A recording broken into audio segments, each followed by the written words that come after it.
Imagine a long, long time ago, before phones, before cars, before even light bulbs, people needed something to light up their homes, and one man figured out how to control almost all of that light. His name? John D. Rockefeller. And he became the richest person who ever lived, richer than anyone alive today. Let's break down how, like your five.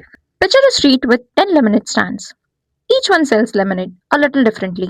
Some charge more, some less. It's kind of messy. Now imagine one kid comes along and says, I will buy all of your stands. I will buy your cups. I will buy your lemons. I will even buy the wagons that deliver the lemons. Soon that one kid owns every lemonade stand on the street. Now there's no competition, just one giant lemonade company. That kid is Rockefeller. Except instead of lemonade, it was oil. Back in the 1860s, people didn't use oil for cars. They used it to make kerosene, a liquid you burn in a lamp to make light. Everybody needed it, every house, every night. Rockefeller started a company called Standard Oil, and he was really, really good at making it cheaper and more efficient than everyone else. Here's the clever and kind of sneaky part. Rockefeller made deal with the train companies. He said, hey, if you give me a cheaper price to ship my oil, I will give you lots and lots of business. The trains agreed, so Rockefeller could sell his oil for less money than anyone else because it cost him less to ship it.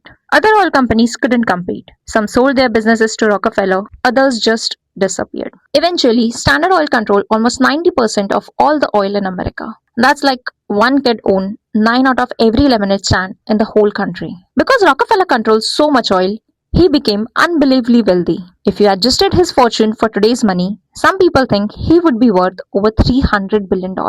That's more than most of the rich tech billionaires today, all from one guy and his oil company. But here's the twist. The government got worried. They said, wait a second, if one company owns almost everything, that's not fair for everyone else. So in 1911, courts made a big decision. Standard Oil had to break apart into over 30 small companies. And get this, some of those smaller companies are still around today, just with different names, like Exxon, Mobil, and Chevron. Here's the fun twist to the story. Later in life, Rockefeller gave away a huge amount of his fortune. He funded hospitals, universities, and scientific research. He famously walked around, handing out shiny new dimes to children he met. So he went from the man who owned almost all the oil to one of the biggest charitable givers in history. Before you go, here are 3 quick facts about him. First, Rockefeller never smoked, drank, or gambled. He thought it wasted money that could be saved or invested.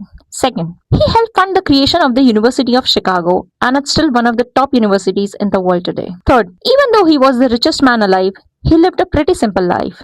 He wasn't flashy, he just quietly kept getting richer. So that's Rockefeller, like your 5. He bought up all the lemonade stand, made a giant fortune, got broken up by the government, and then gave a ton of it away. If you like this explainer, please like, share, and subscribe, because next time I'm going to break down another huge idea.